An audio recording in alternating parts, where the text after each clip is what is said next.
പറയും. പങ്കായം പങ്കായം പങ്കായം പന്ത് പന്ത്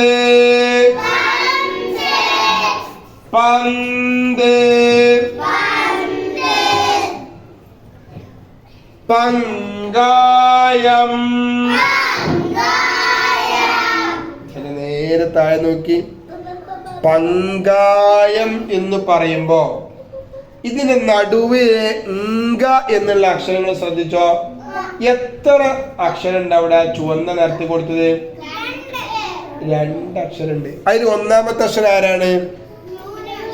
എങ്ങനത്തെ നൂന്? സുക്കൂനുള്ള നൂനാണ്. രണ്ടാമത്തതാ ക. അപ്പൊ ഈ ക എന്നതിനെ എന്നാക്കണമെങ്കിൽ കാഫിന്റെ ഒപ്പം ആരൊട്ടിക്കണം? ഇതേപോലെ ഒട്ടിക്കണം. ഒരു സുക്കൂനുള്ള നൂന് കാഫും അങ്ങനെ ഒട്ടി നിന്നാലേ നമ്മൾ മലയാളത്തിൽ പറയുന്ന ഈ അക്ഷരം കിട്ടുള്ളൂ നമുക്ക്. ഇങ്ങനെ അക്ഷരം മലയാളത്തിൽ കണ്ടില്ലേ? ഇതിന്റെ പേരെത്താ? മലയാളത്തിൽ സ്കൂൾ പഠിച്ചിട്ടില്ല? ആ പറയണമെന്നുണ്ടെങ്കിൽ ഒരു നൂനും വേണം, ഒരു കാഫും വേണം. അപ്പൊ നൂനിനെ ഒഴിവാക്കിയാലോ? അപ്പൊ നമ്മള് പങ്കായം എന്ന് പറഞ്ഞെടുത്ത ഉസ്താദ് ഈ നൂനിനെ ഒഴിവാക്കി. ഇപ്പൊ എത്താ പറയാ?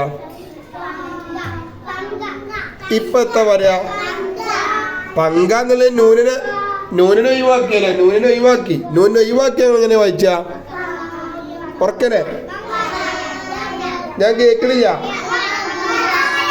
പകായം പകായം കേട്ടോ. അപ്പൊ ഈ നൂനില്ല, ഞാൻ പകായം എന്നാ പറയാ. ആ നൂന് വരുമ്പോഴാണ് എന്ത് പറയാ? എന്ത് പറയാ?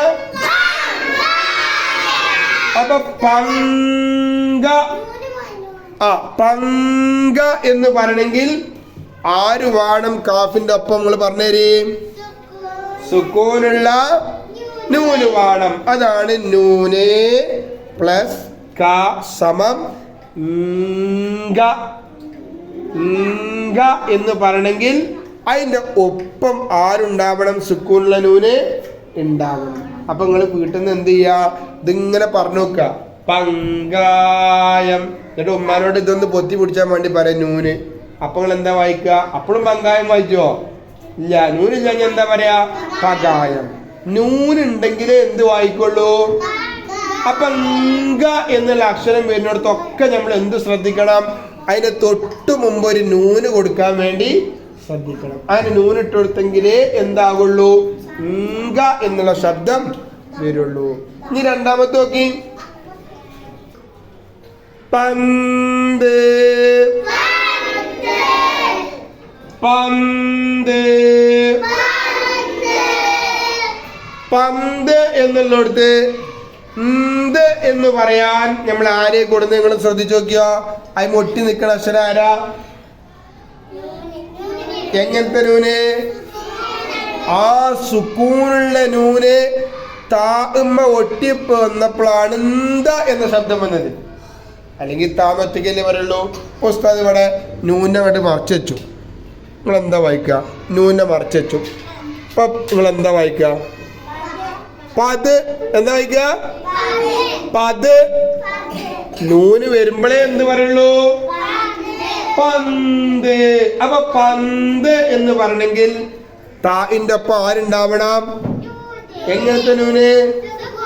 അതാണ് നൂൻ പ്ലസ് ത. നിങ്ങൾ സ്കൂളിൽ ഇങ്ങനെ കണ്ടിട്ടുണ്ടാവും, ചന്ത. ഈ വരണമെങ്കിൽ ആര് വേണം? ഒരു നൂനും ഒരു താവും. ഇങ്ങനെ നൂനുകൊണ്ട് ഇനി കുറേ അക്ഷരങ്ങൾ നമ്മൾ പഠിക്കും. നൂന് പല അക്ഷരത്തിൽ ഒട്ടി വരും. അങ്ങനെ ഒട്ടി വരുമ്പോഴൊക്കെ ഓരോരോ ശബ്ദങ്ങളായി മാറും. ഇപ്പം നമ്മൾ 2 പറഞ്ഞത്. ഒന്ന് കാഫും ഒട്ടി വന്നപ്പോ താവും ഒട്ടി വന്നപ്പോ നമ്മൾ മലയാളത്തിൽ കണ്ടേ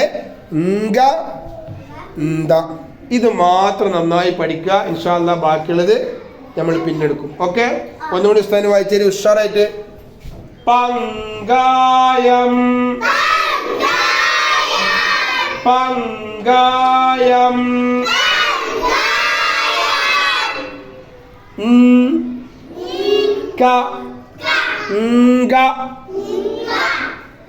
പന്ത് പന്ത്